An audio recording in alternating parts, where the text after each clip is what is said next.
guys, welcome back to my channel. Jangan lupa subscribe, like, comment, and share. Oke, tanpa basa-basi mari kita mulai. Thank you for watching guys. Waktu tahun 2015-an, teman gue yang kita sebut aja namanya Vina ini tinggal di Bandung. Vina. Dia tinggal di rumah yang kanan kirinya tuh langsung diimpit sama rumah kosong gitu, Bi. Nah,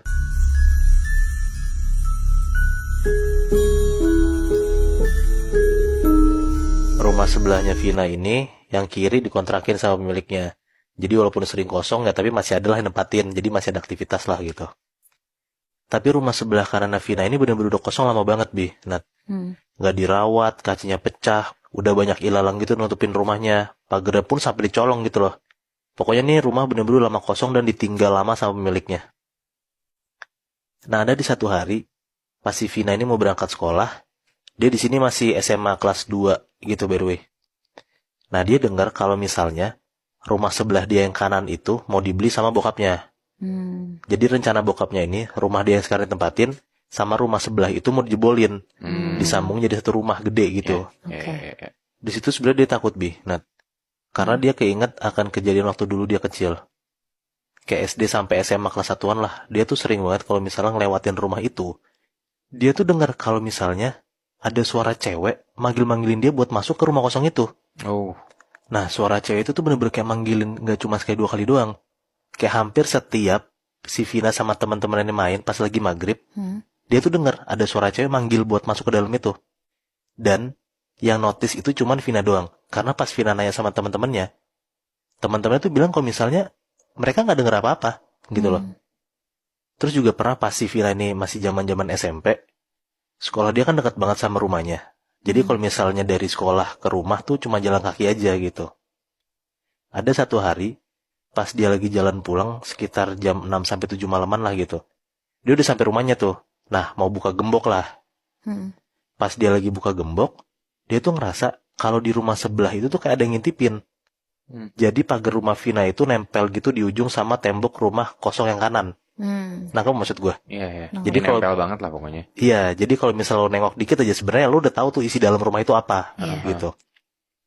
Nah, dia tuh berasa banget kalau misalnya ada orang yang merhatiin dia dari dalam rumah kosong itu. Karena kalau misalnya kita lagi diliatin orang dari arah manapun ya lo sadar kan? Iya. Nah, Vina tuh ngerasa kayak gitu. Tiba-tiba, karena dia lagi nggak fokus buka gemboknya, tangan dia yang lagi buka gembok itu dipegang sama orang dari dalam rumahnya. Oh. Di situ dia bener-bener kaget banget. Karena pas lo lagi nggak fokus mau buka gembok, tiba-tiba dia ngelihat ada yang megang tangannya kan. Kayak muncul tangan gitu kan Iya. tiba-tiba ya. Ternyata pas dia nengok ke atas, itu tuh tangan nyokapnya. Oh. Nah, nyokapnya tuh bilang lah ke si Vina ini kayak, ngapain sih Vin dari tadi berisik banget buka gembok nggak bisa-bisa. Tapi dia diem aja tuh, nggak ngomong sama sekali ke nyokapnya kalau misalnya sebenarnya kenapa dia susah buka gembok, karena dia ngerasa dari rumah sebelah ada yang merhatiin dia. Tapi Vina cuma diem aja, nggak ngegubris omongan nyokapnya. Nah, ya udahlah dibukain sama nyokapnya. Habis itu nyokapnya ninggalin Vina. Jadi si nyokapnya cuma bukain doang, Vina yang gembok lah, gitu. Pas nyokapnya udah masuk rumah dan si Vina tuh udah beres gemboknya, dia tuh jalan mau masuk ke dalam rumahnya kan. Tapi pas dia mau masuk ke pintu, dia tuh masih lirik-lirik ke belakang gitu loh, ke arah pagernya itu tadi. Karena dia tetap ngerasa kalau misalnya tuh gue tuh tadi diperhatiin orang gitu loh. Jadi hati dia tuh masih nggak enak gitu.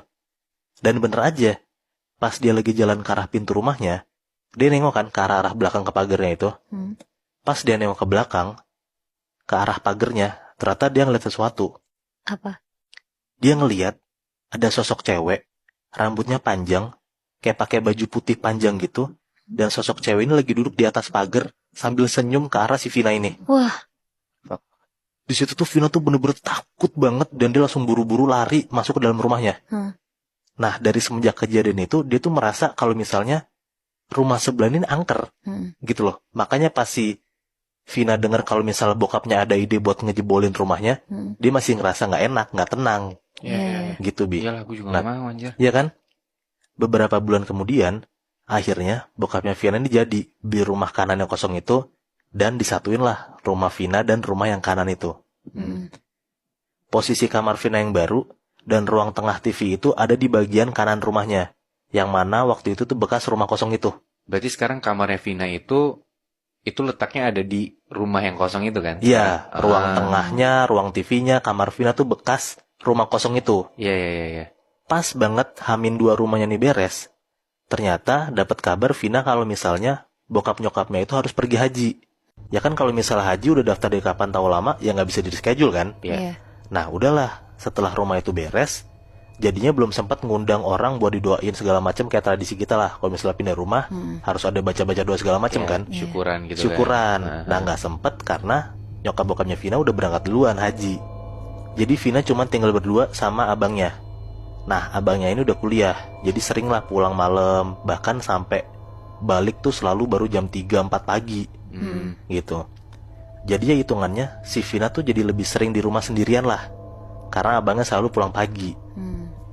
Nah alhamdulillah selama 1 mingguan tinggal di rumah barunya itu, si Vina tuh gak pernah ngerasa ada hal-hal aneh atau hal-hal janggal lah yang menimpa dia. Tapi tiba-tiba ada di satu hari pas Vina habis beres sekolah, dia main dulu tuh sama teman-temannya. Sampai pada akhirnya si Vina tuh baru balik jam 8-an malam. Di situ dia ngechat abangnya, nanya pulang jam berapa. Ternyata abangnya bilang kalau misalnya dia nginep di rumah temennya. Nah dia ngechat tuh langsung tuh teman-temannya buat nemenin dia di rumah kan. Tapi ternyata nggak ada yang bisa. Tapi tiba-tiba ada di satu hari pas Vina habis beres sekolah, dia main dulu tuh sama teman-temannya. Sampai pada akhirnya si Vina tuh baru balik jam 8-an malam. Di situ dia ngechat abangnya, nanya pulang jam berapa. Ternyata abangnya bilang kalau misalnya dia nginep di rumah temennya. Nah dia ngechat tuh langsung tuh teman-temannya buat nemenin dia di rumah kan. Tapi ternyata nggak ada yang bisa. Jadi terpaksalah si Vina ini di rumah sendirian di malam itu. Selama di rumah sendirian ini, dia makan, dia nonton TV di ruang tengah. Pokoknya tuh dia bener-bener ngerasa kalau misalnya ya udahlah mau gue sendiri mau nggak ada apa-apa, gue nggak takut gitu. Pas dia lagi makan, TV tuh dia hidupin biar rame lah gitu, biar berisik, biar nggak cuman sunyi gitu rumah kosong kan. Nah pas dia lagi makan di meja makan, dia denger kalau misalnya ada kayak suara ngomong gitu orang, tapi nyaru-nyaru gitu sama suara TV, karena kan suara TV kencang banget tuh. Jadi dia cuma nengok ke ruangan TV, cuman kayak itu ada apaan ya gitu. Nah tapi ya Vina lanjut lagi makan, karena dia ngerasa ya mungkin suara TV kali gitu kan. Nah tapi lama-kelamaan Vina tuh denger kalau misalnya suara orang ngomong ini makin jelas Bi. Nah dari ruang makan ini dia langsung lah jalan ke ruang tengah, ke ruang TV buat ngecilin suaranya. Dan ternyata bener, pas dia lagi kecilin suara TV-nya, dia bisa denger dengan jelas banget ada suara cewek lagi bisik-bisik kayak gini suaranya, kayak gitu. Intinya tuh si Vina denger kayak ada suara cewek ngomong aja, kayak ngobrol tapi ngobrolnya nggak jelas. Iya benar. Dan sumber suaranya ternyata ada dari kamar Vina. Nah karena dia tahu sumber suara cewek ini dari kamarnya Vina, dia langsung takut banget dan dia nggak berani buat masuk ke kamarnya sendiri. Abis dengar suara itu, dia tuh langsung matiin TV, langsung beresin makanan buru-buru, dan akhirnya dia tidur di kamar nyokap bokapnya yang ada di bagian kiri rumah. Berarti rumah awalnya dia ini. Ya betul. Letaknya di rumah awalnya dia lah gitu. Udah deh tuh, dia coba buat nggak takut, dia main HP, dia denger lagu. Pokoknya tuh selama di kamar tuh dia nyibukin diri lah. Dia denger lagu tuh pakai headset kenceng tuh, dia puter lagunya biar nggak kedengeran ada suara apa-apa di luar kan. Nah ternyata pas dia lagi denger lagu, dia denger kalau misalnya ada suara samar-samar gitu Bi. Nah dia kencengin lagi tuh makin lagunya. Nah tapi lu tau nggak setelah dia kencengin lagunya apa yang kejadian? Apa? Tiba-tiba lagunya itu mati sendiri, dan si Vina tuh bisa denger kenceng banget suara bisikan cewek persis di kupingnya dia. Yang tadinya ada di kamar, tiba-tiba ada di sebelah kuping dia persis. Gitu.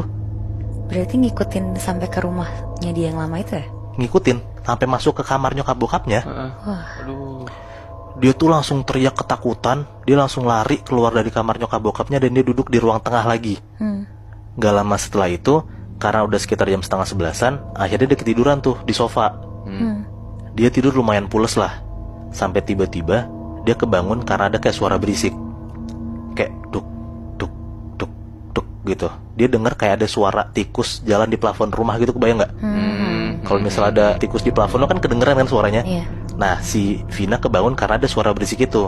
Nah tapi posisi Vina tidur itu madep ke bagian sofa, jadi dia nggak tahu sumber suara itu berisik dari mana, asalnya dari mana, dan suara itu terjadi karena apa gitu. Pokoknya yang dia dengar tuh cuma ada suara kayak tikus jalan di plafon aja gitu. Nah dia mau coba paksa tidur lagi Bi. Nah tapi selalu nggak bisa, karena suara ini tuh kayak hilang timbul gitu loh. Ngeganggu banget. Karena dia penasaran juga suara itu dari mana asalnya, akhirnya dia ngebalikin badannya ke arah ruang tengah rumahnya. Ternyata pas dia lagi muterin badannya dan madep ke arah plafon, dia tuh ngeliat kalau ada sosok cewek, rambutnya panjang, lagi jalan ngerangkak cepet banget dari atas plafon rumahnya Vina. Si Vina ini bisa ngeliat sosok cewek yang ngerangkak di atas plafon itu jalan cepet banget dari ujung ruang tengah ke arah persis di atas sofa tempat si Vina ini tidur. Dan lo tahu, abis si Vina ini ngeliat sosok cewek ini ngapain? Ngapain? Si sosok cewek ini langsung bener-bener lompat dari atas plafon ke arah Vina. Oh. Lompatnya tuh bener-bener cepet banget Nat. Dan lo tahu nggak?